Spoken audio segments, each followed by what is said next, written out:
I'm not coming down. I wanna go higher, higher, higher than that. Welcome back to the Business is Human podcast. I'm your host, Rebecca Fleetwood Hession, and we're here to bring you episodes that blend meaningful work with profitable success.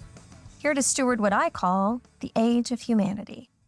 I believe if we transform the way we work, we can transform the way that we live.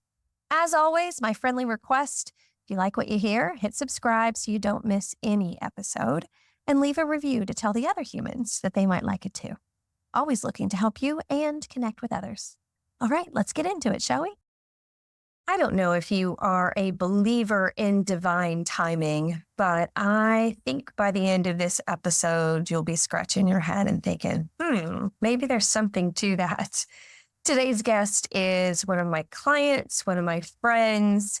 Carrie Schroeder and I have worked together for many years, and so I've had the honor of seeing how her story is unfolding chapter by chapter. And for background, as we're going to talk about extensively today, was as a food scientist. But at one point in her life, she realized that her focus on health and wellness was not exactly jiving with her work. And so today she calls herself a human health fanatic.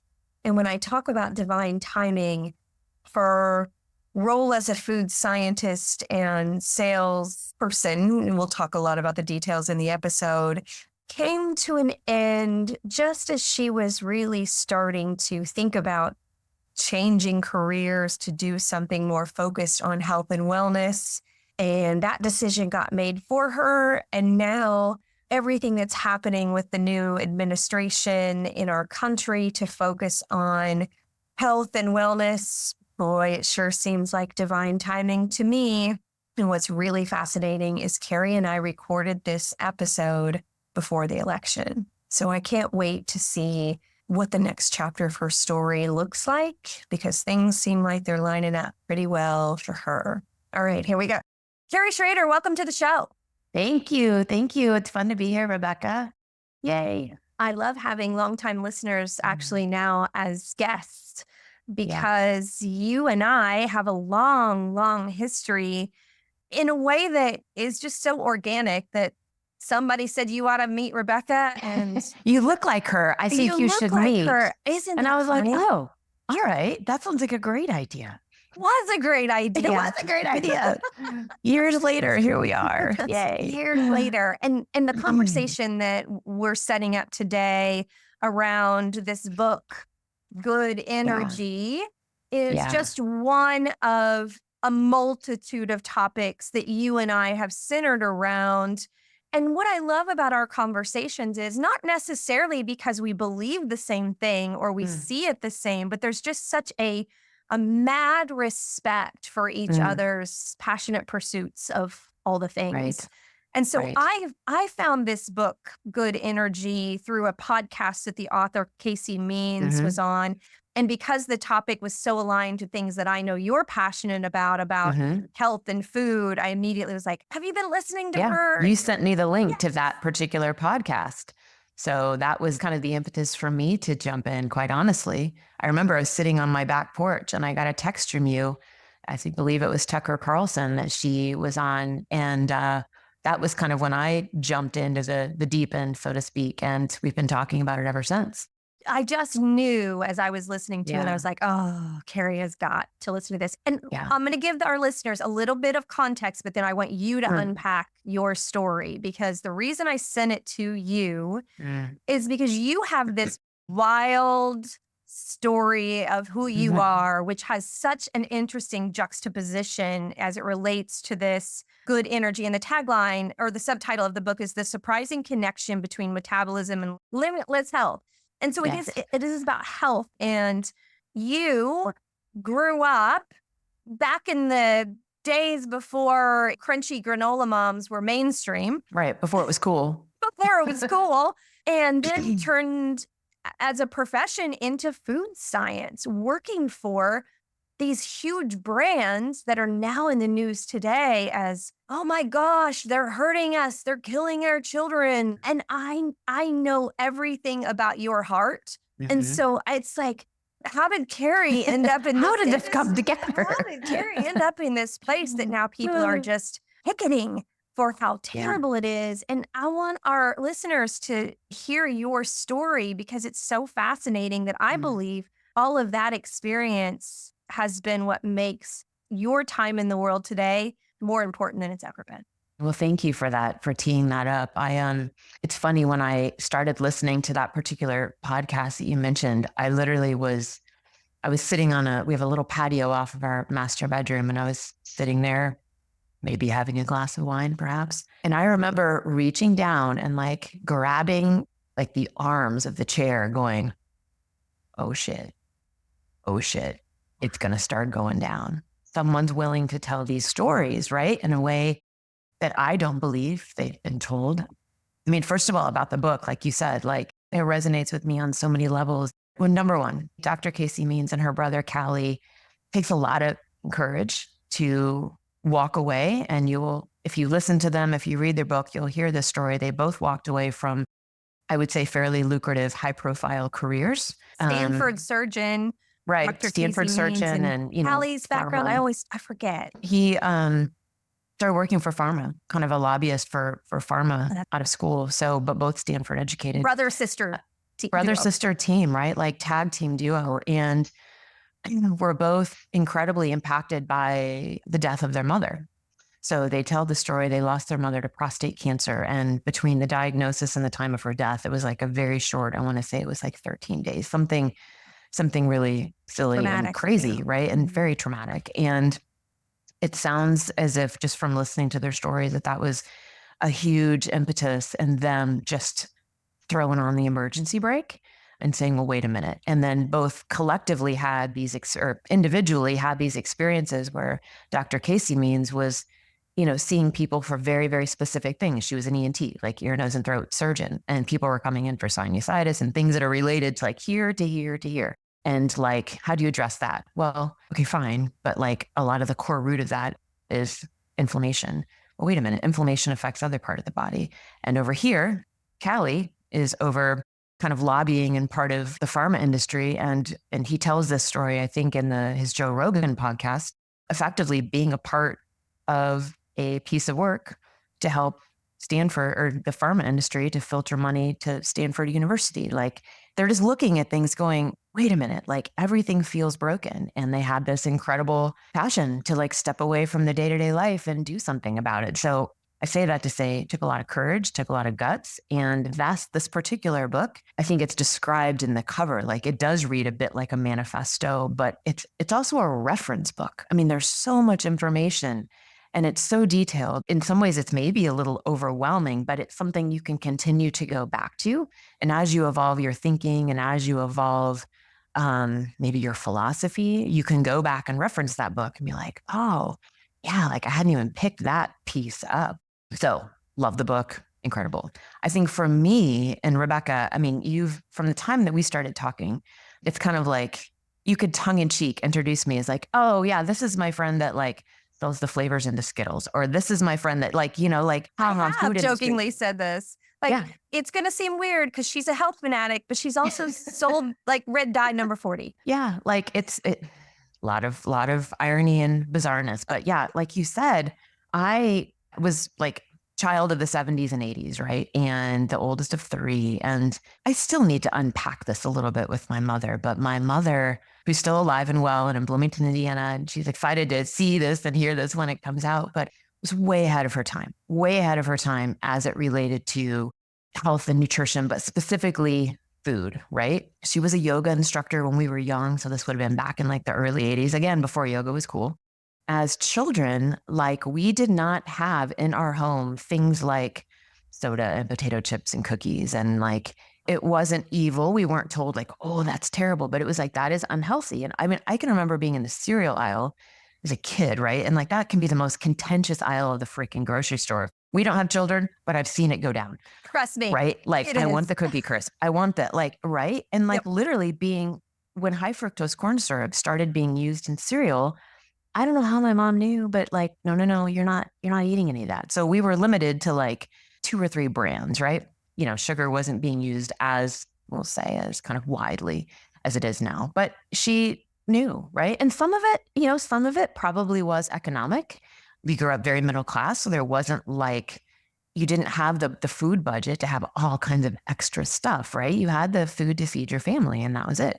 We took our lunch to school a lot. We didn't really eat school lunches very often. And I can remember trying to trade my Nature Valley oats and honey crunchy granola bar for a fruit roll up. And kids are like, oh, what's that? Right. And like my natural peanut butter, like I laugh now, but it's incredible. And it just, I think, we were allowed to like go to Pizza Hut on Friday night, right? And like after my brother's baseball game and eat pizza and drink Pepsi. It wasn't like that was kept from us, but it was very, very clear that is not meant to be the majority of your diet. It was clear that that's a treat. You can eat that occasionally, but that's it. And that's what I love about that story is that your mom didn't villainize. No. And so it wasn't like, because had she done that, you hear this with like smoking or alcohol or food, like if it's villainized, then like once you get old enough to start doing your own thing, you're like, oh, I'm going to eat that. I'm going to drink that. I'm going to do whatever that is. The rebellion starts. That's right. And that was not, that was not the case for myself or my brothers really. Kind of as I was thinking back, how did we then go into adulthood and like, how did we feed ourselves? We followed the same principles. So to my story, and like, ironically, I guess, I decided I was going to go to Purdue University, right? Well, first of all, grew up in Bloomington, IU family, decided to go to Purdue. Everyone's pissed. My brothers are like, you're a traitor. That's right. You're a traitor. You didn't rebel with candy. You rebelled with Purdue over IU. Yeah, I'm going to go to the school with all the scientists, right? And piss off everyone. So did it. Interestingly, I'd actually chosen pharma, like pharmaceuticals as my path. I got into the pre-pharm program. I thought I'm going to be a pharmacist, and then realized fairly quickly, like, okay, that's a great career, but I would probably just end up wearing a lab coat at the local Mars supermarket, like counting out erythromycin. I was like, yeah, that's not super interesting. Learned about food science literally from my suite mate, who was from Chicago and came to Purdue for a food science degree. I'd never heard of it. I'm like looking at her syllabus. I'm like, oh, it's science and I like food. Like I know a little bit about food and nutrition. Perfect. Changed my major.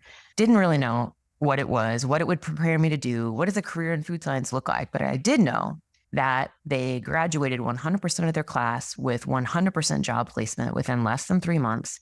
They had built the degree and even subsets of the degree specifically around the desires of the food industry. Like we need people coming out of Purdue that understand not only kind of the biochem and like the nutrition side of food, but how do you step into a large food manufacturing facility and understand processing, talk to the engineers, have the broader sort of view of like, how do you make food on a large scale, basically, which I thought, all right, that's cool. I'm sciencey, engineering. Perfect. Changed my major. Didn't even really know graduating exactly like what that would allow me to do. I had friends I didn't do like an internship in college, but I had friends that I went to school with that like worked for Kellogg's and worked on like Pop-Tarts or worked to General Mills and worked on Yoplait yogurt. I'm like, oh, I've never eaten those things, but okay. That sounds super interesting. Awareness. You had That's right. Yeah. So there's this like, oh, that's like a big deal. That's a big Yeah, that's kind of cool. That's kind of cool. So fast forward, I landed a job, true to form, like in about 3 months. And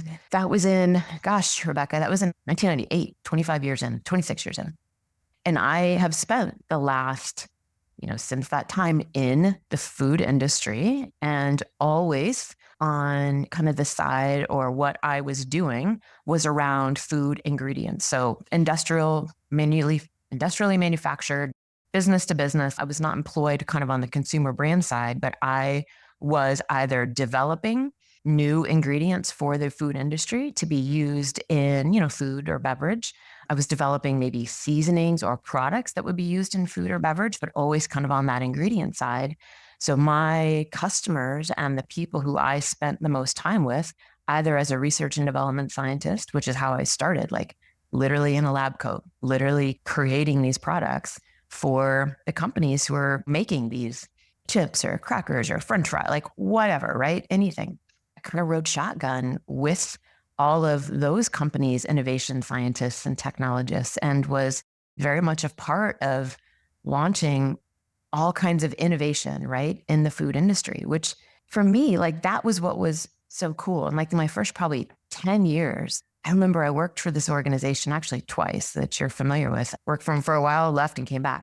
There was at one point, just in our sort of North American office, there was over probably 150 research and development scientists. We're all in lab coats and we're all working on stuff. Some people might be working on the coating that goes on fast food French fries. Some of us might be working on the seasoning that goes on a certain brand of potato chips. And we were all like, it was innovation for the sake of innovation, like incredibly creative people. We brought in chefs, we brought in food technologists. I mean, it was so freaking cool. And I'm still close to a lot of these people. It never occurred to me that people actually ate a lot of that stuff or ate it as a significant part of their diet because I never did. I was kind of still in this bubble of like, oh yeah, I work on all that stuff, but I don't eat it because that's like, yeah, maybe occasionally, right? Like at a Super Bowl party or whatever. But like there was nothing in that that made me take pause and go, I'm looking at my laboratory bench and I'm looking at all of these ingredients. And it took a long time for me to go, well, wait a minute. It's not going to be the same as a kitchen counter, right? You know, you can't do things, you can't replicate a home kitchen. You can get close, but it is hard, right? So I absolutely give a lot of grace there. It just took a long time for me to be like, well, this is kind of odd. And I'm choosing not to eat it. And like, I think generationally, when I think about my sort of peers and their children, how much more access they have. Any kids now who are, we'll call it like 10 to 30, and their children, how much a lot of these kind of processed foods have been built into their everyday life and maybe even constitute 75% of what they eat. Easily. Yeah. Two And things come to mind based on that. One, my old boss, Dr. Stephen R. Covey, God rest his soul, used to say, we see the world not as it is, we see the world as we are. And so your perspective of this was, it was science. You love science. Yeah, It was and it was fun. It was fun. You literally are creating, just like an artist in a studio. Your juices are flowing and you're thinking, I get to use all of my science creativity to do this cool stuff for brands that people know. That's exactly right. And I loved it. The second thing that comes to mind is you've heard me talk and even rant about this on a regular basis, is what happened to us unintentionally as humans is the industrial age model of work that you're describing is we don't get the experience of how it touches other humans enough early enough. And so there was no connection point anywhere in your education, in your employment, where someone had the soulfulness to say, and here's the end result the downstream of this, right? Because the industry, unbeknownst to you and the beautiful people that you worked with, were creating food on a large scale. Yeah. And whether or not some of them had malicious intent or not, that's not my place to judge. I'll let the Lord take care of that. But it really was an industry movement, just like making tires or cars or whatever else. And so it's interesting now to see where we are with this. Yeah. And the history behind it is incredible. The reason that cake mixes were allowed, like not allowed, the reason that cake, like if you go buy Dunkin' Hines, Betty Crocker, whatever, right? Any kind of bakery mix, a cake mix, well, fat, i.e. vegetable oil, canola oil, et cetera, started being spray dried in the United States, like in the late 70s, right? And actually even a little bit before that. So like the idea that you could take a fat source, which is typically liquid, and make it dry, and all of a sudden put it in a box with flour and sugar, and all you have to do is add an egg, and now you can buy stuff you don't have to. Like, it's incredible, right? In terms of convenience, and especially when women started coming into the workforce. Behind it. If I'm a scientist, you're fascinated by that. That's right. When you say that, so spray dried, literally it's sprayed out as a liquid and then dried into granules that you can put in a box. Yeah. I mean, I've been in and around some of the largest spray drying equipment in the world, and like literally, and it might be 10 stories high. It's a giant, imagine like a giant tank, and they pump the liquid product. It could be oil, it could be a cheese slurry. So you basically create a slurry or a liquid product, you spray it in the top. There's a lot of air that's blasted in, and then that kind of, it makes its way slowly down through like movement, and the moisture is removed, and funneled off. And then what comes to the bottom is a powder substance, just the solid, right? It's super cool. And it's used. It is. There's hundreds of millions of pounds of spray dried ingredients made every year. And that's what enables things like dry sauce mixes. If you ever buy a little sachet of like gravy or like, right? There's all this stuff that, when you stop and think, well, when my grandma made that, how do you do that? Fascinating. Again, technology for the sake of technology. And that's not inherently bad, right? And that's the thing. Like, it's not inherently bad. When I was listening to Casey and Callie on Joe Rogan, I think it was like less than 5 minutes into the episode where I think it was Callie, having come from pharma, he said like, look, everybody that was in innovation and pharmaceuticals, like they were all really good people. And it was really about like, we've got incredible innovation and we have to get this innovation out to the people. It was no different than food. There was nobody with malicious intent. Like, we're going to create things that are addictive. We're going to create things that make people want to eat this more than like a salad. At a granular level, that wasn't really the case, right? But at a very macro level, I think what has come of that and the kind of the amount of food that has been able to be created and launched and marketed and now, unfortunately, is a large part of a lot of people's diets. Like, now we find ourselves in a spot where we're like, hold up. It's not the innovation that's the problem. It's kind of, okay, how did we get here? Right. And how do we address that? Which I think is probably the most powerful piece. Now, to your point around Kellogg's, as if anybody who's kind of on social media and follows any of this, Vani Hari, the food babe, she's been doing this for 20 some years, right? And she's most recently taken a group of people to the WK Kellogg headquarters and is, very adamant, right, about banning things. That's not really the position, right, that I think is going to be as helpful as opposed to like, let's take a look at what our options are, right? And how do we do things differently in our homes, first of all? But then there's tons of companies and brands who are making fantastic, healthy products. Let's find a way to help them get more of their products out there, right? Because there are options and there are alternatives. And that's, to me, that's the positive part. It's not all doom and gloom, if you will. Yeah. So if you haven't been following it, the food babe, she's taking a very strong public stance to villainize Kellogg's. Yes. That, in her words, they're poisoning our kids. Now, if we want to break that down from a data-based factual situation, that is true. But was that the intent? And just the way it's playing out. And it's easy to get hyped up and be like, yeah, go get Kellogg's. And we got to save our kids. And again, it goes back to the problem is out there and that's the villain. And I have to go attack the villain. And I like what you said. It's now that you know that, okay, now let's come back to you and your own family and your own choices. And what choices can you make now that you know that are better for your family? Into your view of the industry, how can we go and serve companies that have the ability to do food on a large scale, but do it differently? And it feels like you are starting to look at this opportunity as, hey, I might want to be a part of this. Using all of my gifts and talents and background and experience to figure out what that means. Yeah. To your point, I think it's where the most opportunity is. Because, going back to the book for a minute, the way that Dr. Casey has really broken down, it's everything boils down to metabolic health, right? And mitochondrial health. And there's ways that you can impact that.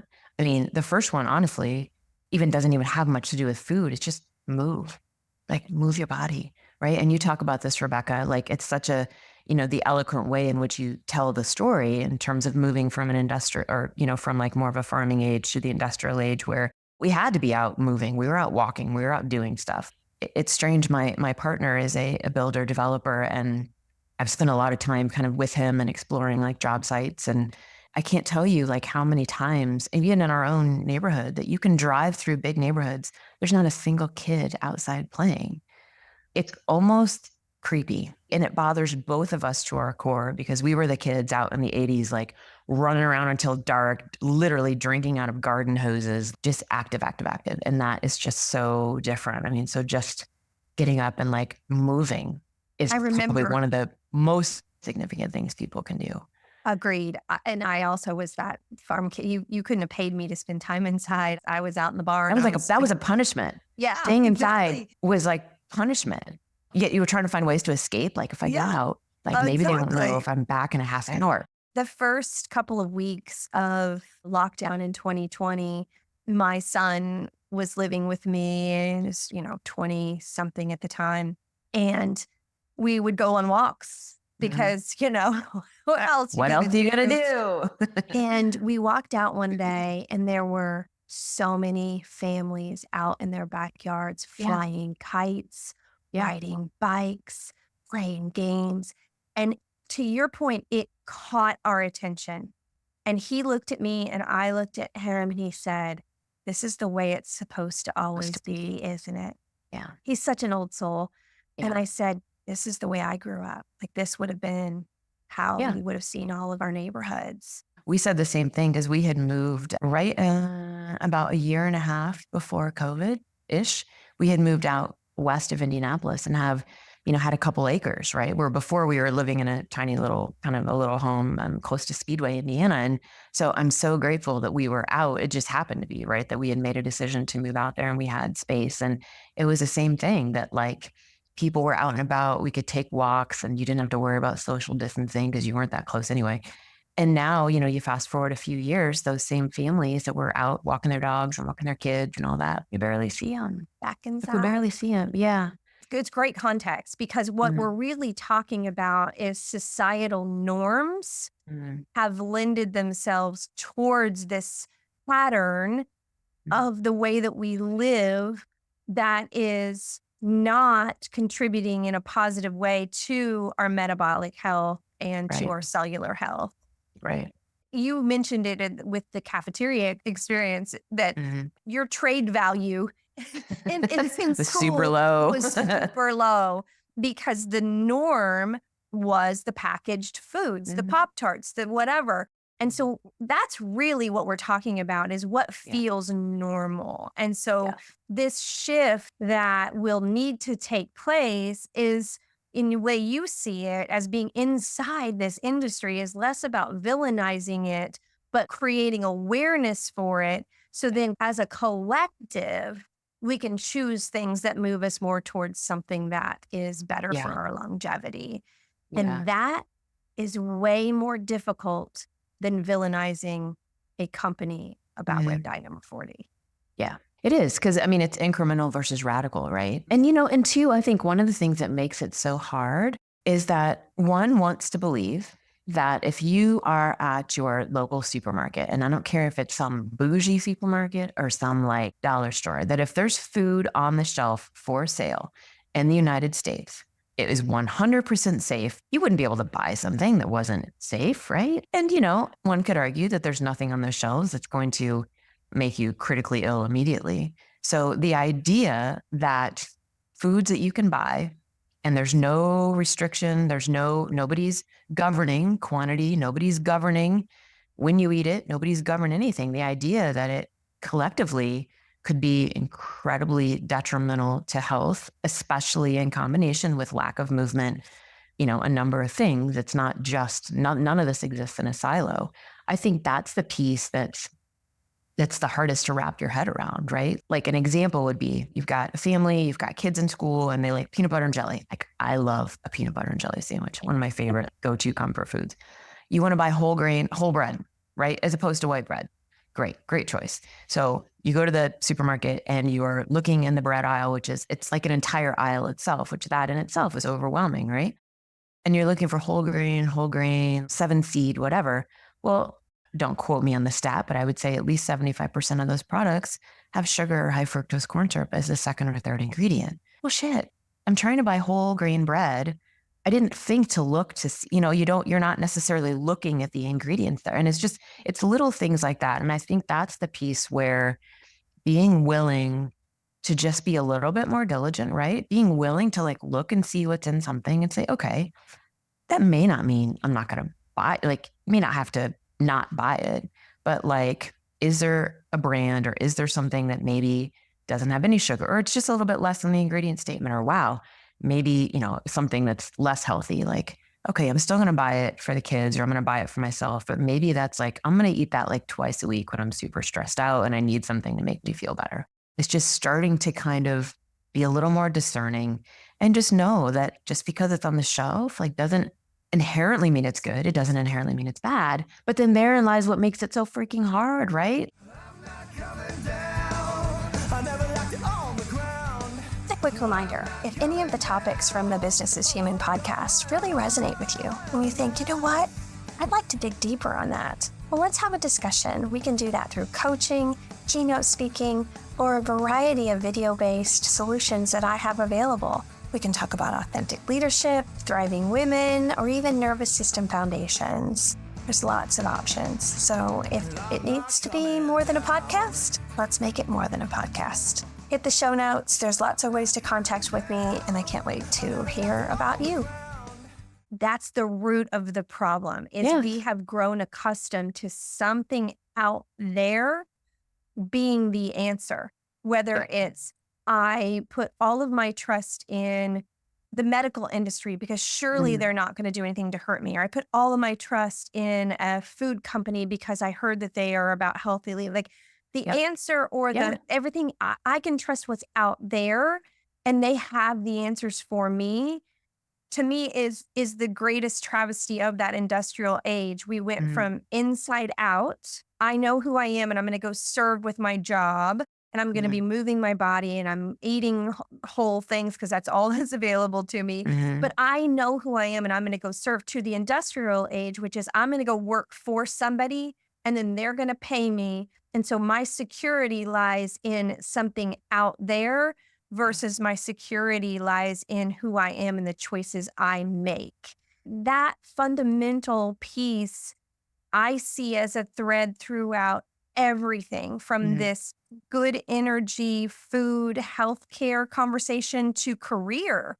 My company is supposed to take care of me. Well, no, but the answer has to come from the incremental choices that you make every single day because you're listening to your heart, your soul, your intuition, your guidance internally versus believing that something out there is supposed to be taking care of you. Yeah, no, it's a really great point in terms of the sort of that connective thread, right? That's running through everything. And it's, you know, and it's funny because if you like in the book and if you listen to Casey and Callie on, I mean, they're hitting the top or the podcast circuit right now, is they make a good point in saying that pharma food, we're led to believe, I'm saying generally this is super complicated. Like that's super complicated. It's really complex. It's hard to unpack.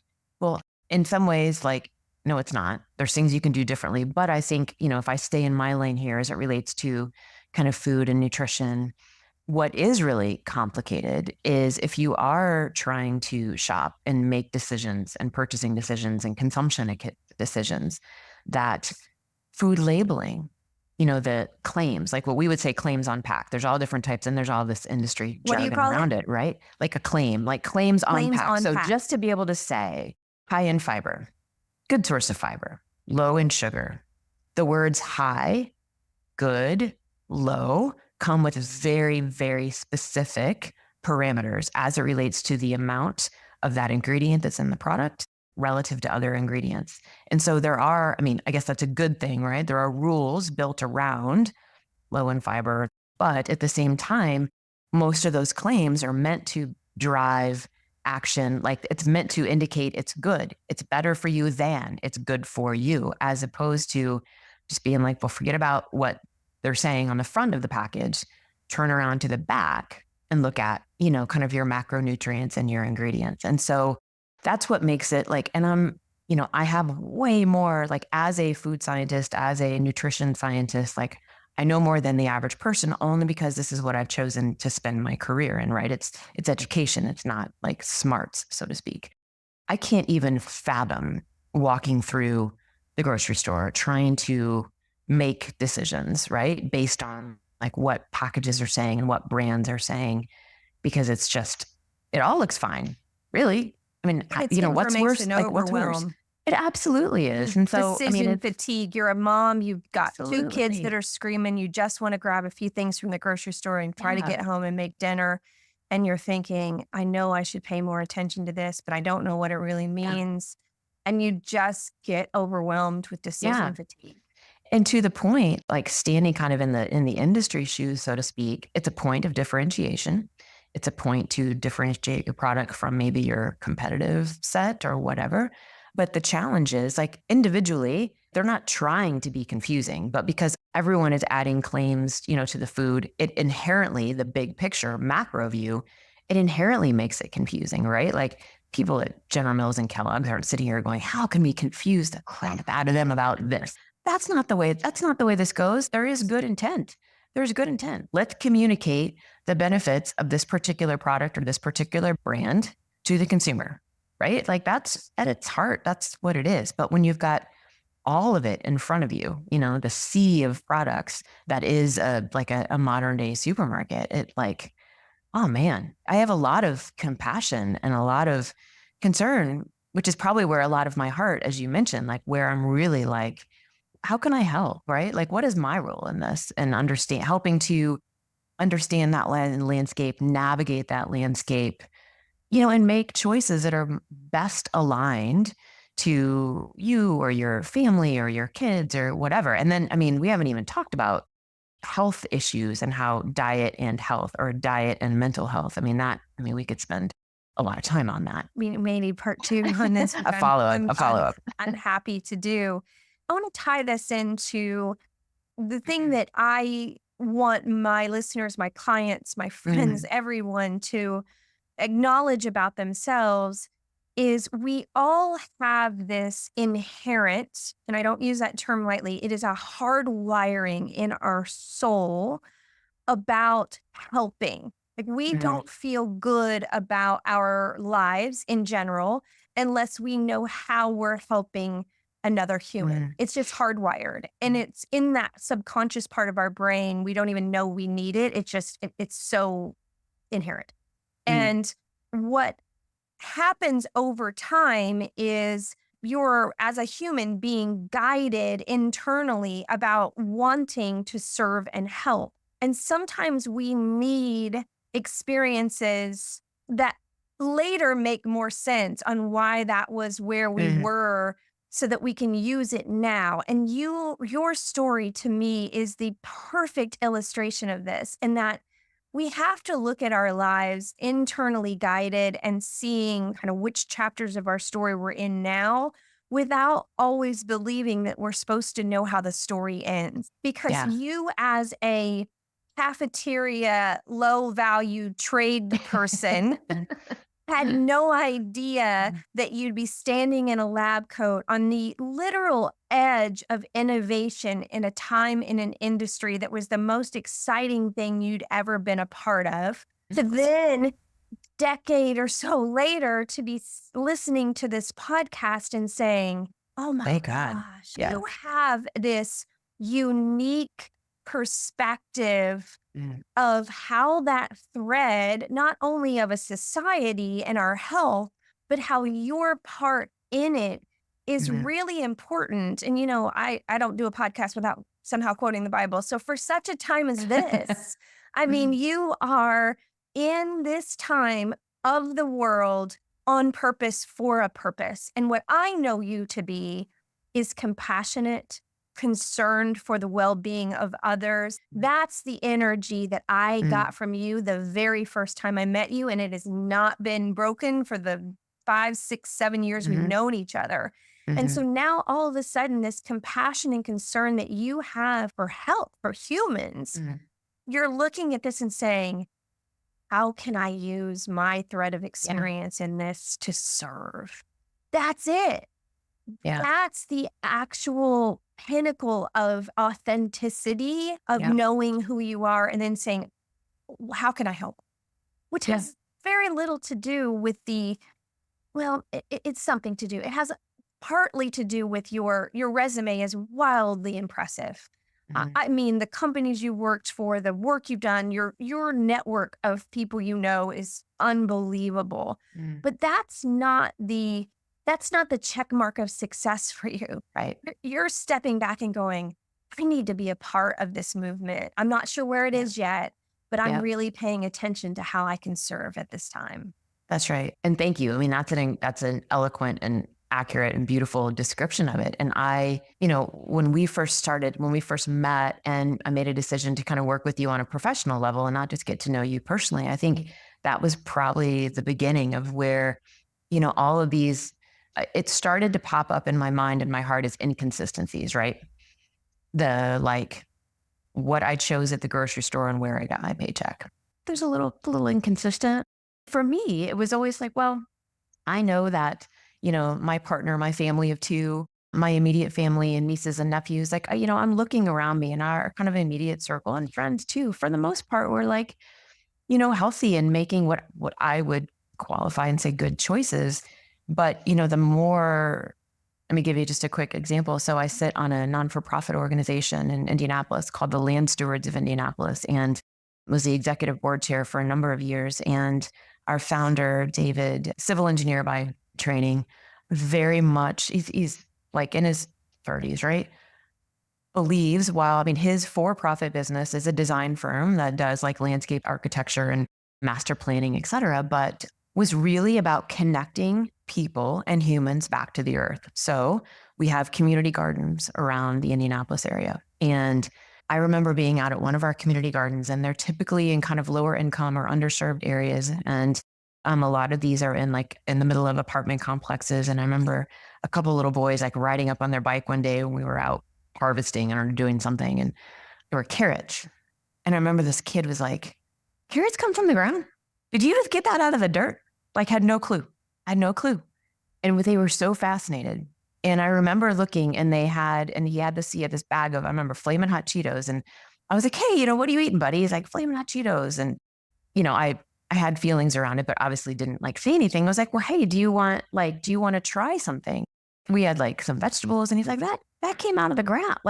It was so mind blowing to him. And I remember thinking oh God, and it's probably not unique, but it really, for whatever reason, that really bothered me and moved me. And I thought, okay, yeah, as a society, holy cow, we are so disconnected. He believes that food comes from the grocery store. It doesn't Yeah.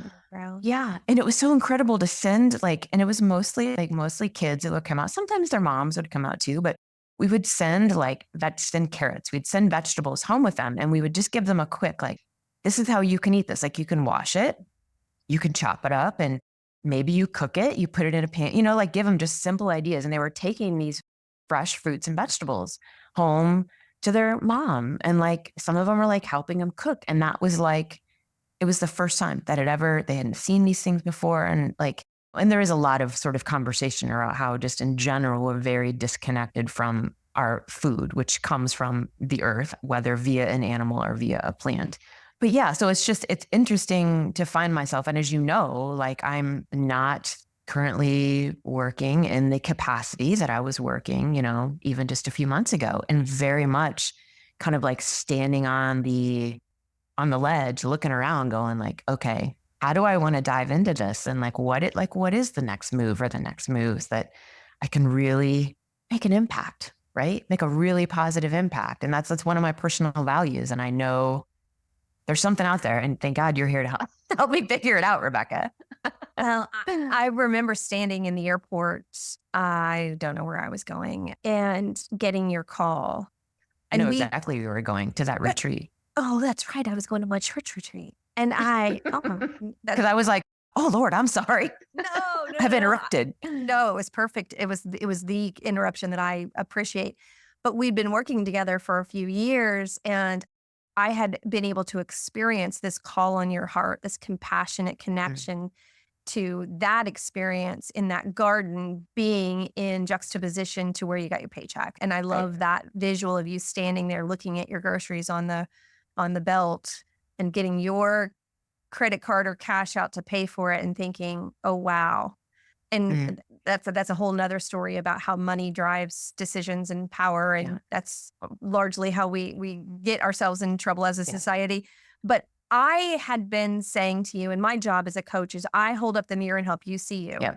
And I had been having this sense of, oh, there's a greater calling on Carrie's life and heart and experience. And I don't know what it is, but I can feel her it's stirring. And I was like, oh, I wonder when she's gonna, jump and go do something differently. Well, and that's not an easy move as somebody that did that almost 10 years ago. It's still, I look back and I think, oh my gosh, you were crazy. And you got to be a little bit crazy to do it. Yeah. Yeah. But also, when the world needs what you've got to serve one another as humans, it will orchestrate the pieces of your puzzle to get you there, whether you like it or not. And Yeah. this is a hard thing for many of my clients to recognize, is you can be doing all the right things in the role that you're in, be wildly successful, making a lot of money, making a difference for that company or that industry. And then somehow the puzzle pieces shift. And all of a sudden you find yourself standing there going, now what do I do? Yeah. Like nothing in the external world shifted. Like all of that's still in place. Yeah. But like something in here is like all of a sudden everything feels different. Like someone took the deck of cards, threw it up in the air. Card pickup. Yeah. And then you're like, what the just Yeah. happened? Like why am I feeling this way? And what I loved about it was when the company started making restructuring and buying different companies, doing different things, it put you in a position to answer that call that you may not have done as quickly on your own. That's fair. That's fair. You would have gotten there, but not in the same timing, I'm It sure. would have taken me a while, I think. When I got that call, you're like, okay, so I'm open for ideas now. Nobody can I think you actually said, you kind of made sure I hadn't lost my shit, excuse the language. And then you're like, congratulations. Thank you, I guess. Thank you. Thank you. Oh, I literally got chills. I was so excited. You're like, oh, it's going to start. Yeah, I had to temper my excitement because I was like, okay, psychological safety, make sure she's okay, be compassionate, ask questions, just give her space. All the things. But my body was literally just vibrating. And it's funny though, you were the first phone call that I made. Like you were the very first one for a lot of reasons. You represent psychological safety. You also have been through the throes of corporate stuff. So I was like, if there's anybody that knows kind of what my next 1, 2, 3, 4 steps are, literally in the next 5 hours, this is the person I want to be speaking with. So thank you for being that person on the other end of the phone.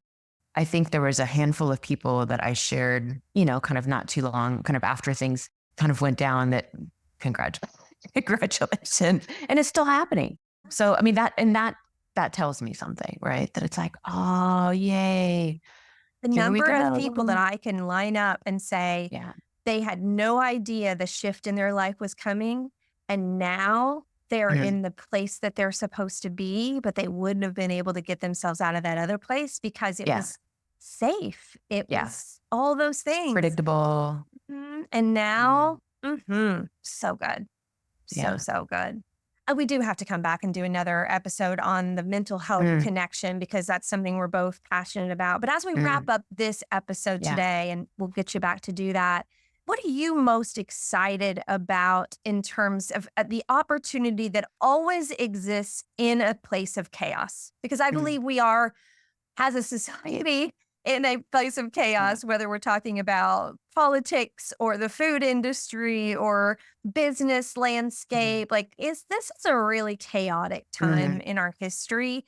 And from where you sit with this opportunity with Good Energy, being this book that is kind of busting open the behind the scenes of the industry, what are you most excited about in this place? I think just the fact that it's almost like it's kind of blowing the roof off, in the sense of like, the dialogue is now on the table. It's on the table. So let's just talk about it, right? It's on the table, and it's not put on the table in some, like as Casey and Callie like to reference, woo-woo, that they're being sort of characterized as being, woo-woo, and this is all whatever. Like, no, actually this has been done in a very pragmatic, reasonable, research-based, science-based way. So it's on the table. So let's talk about it. I mean, that's, to me, what I think is most encouraging. And then I think as people, if people read this book or just kind of listening in the ether as to like the discussions around kind of food and health and pharma and all the sort of the connections, if they start to get curious, it's okay to start asking questions, right? Like if it's not sitting well with you, now you can dig in and not seem like some, kind of you're out from left field trying to explore something that you're not like supposed to, like, you're not supposed to talk about that. Like, no. This is kind of giving everyone permission to talk about it. And then I think maybe lastly, for people who are like, I feel very moved by this, whatever that means, I think in terms of like, where do you start? Like, what's your why? Is it about the health of one of your children? Is it about you've been concerned about how you feel? Is it like whatever, like what's your why? And then that will help to kind of like carve out some of the noise, right? Like, okay, so if this is what you are most specifically like interested in, need to know about, want to dig in, like, I think that will help to kind of clear up, because there's a lot of chatter, there's a lot of noise. And with the presidential election coming, in next week, we're going to getting more bombarded by it, right? So figuring out what your why is, and then, and then go from there, right? Somebody that can help you navigate that particular space. Beautiful. And I can't recommend enough the book, Good Energy. Oh, I know. I hope I get to meet Dr. Casey Mean. So if you're listening to this, Casey. Let's just take hope out of that. Let's say it again. I will. I've already reached out on LinkedIn. She's not accepted my LinkedIn invite yet, but she will. When you get to meet. She and her brother. I'm incredibly moved. And like I said, I'm humbled, and it was a super brave and courageous and powerful sort of thing to do. So I'm excited to even have read it, and much less have an opportunity to talk about it in a public forum. So thank you, Rebecca, for asking me to be a part of this. You bet. I couldn't think of anybody better to have this conversation with. And so if you're a listener and you're out there and you're intrigued and you want to have conversations about it, you are the best person to have that conversation with. Like, because of your compassion, because of your history. It's unique. It's a unique, passionate conversation that you would have about this. And this is also what happens, and we don't believe it until we're in this place. But you said to me, okay, so now I need to update my LinkedIn, and that looked like, because one of the first things I wrote about in my book was, after I left my corporate job, is I didn't know how to introduce myself, because I hadn't established this business. Our identities are so wrapped up in our work. That's another conversation as well. But the minute you updated your LinkedIn, that you were kind of this consultant view now in this industry, it was maybe 5 hours later that you started getting messages from people that are in this industry that know you, respect you, love your compassion and your science and your smarts, and are saying, hey, will you come help us do this? Or, hey, will we talk about this? So it's been incredible. These networks that I have that are very deep and very rich, a lot of them are people like they're food industry folks, right? Like, it's not all of a sudden people that I've never met before. It's people that I have these longstanding deep, and organizations that I have these longstanding deep relationships with, that people want to do better, and they want to do things differently. And that's probably what's most exciting for me as I look ahead, and I don't even know what it's going to look like in 6 months. And I'm really, quite frankly, not that worried about it. It's going to sort itself out. And I have you're helping me with a structured way to navigate this, right? But I couldn't be more excited for what's on the horizon, not only for myself, but just this conversation that's been opened up, and these questions that are being asked that would have been very taboo to ask them out loud before. No.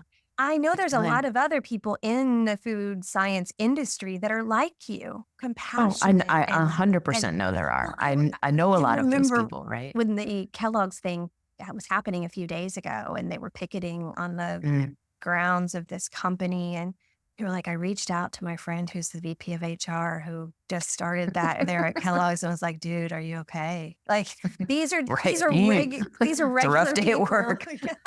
These are regular people that have families and hearts and souls and compassion, and everybody's just in a little bit of upheaval right now, trying to figure out the right path. And I can't think of anybody better to lead that charge in conversation than you. So, well, thank you for that.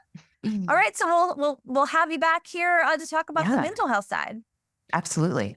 I'm not coming down. I never left it on the ground. I'm not coming down. Thanks for being here. You can follow us on Instagram, Business is Human, or TikTok, Rebecca Fleetwood Hession. It's a great way to share some of the clips with your colleagues and friends. All right, make it a great day. Love you, mean it.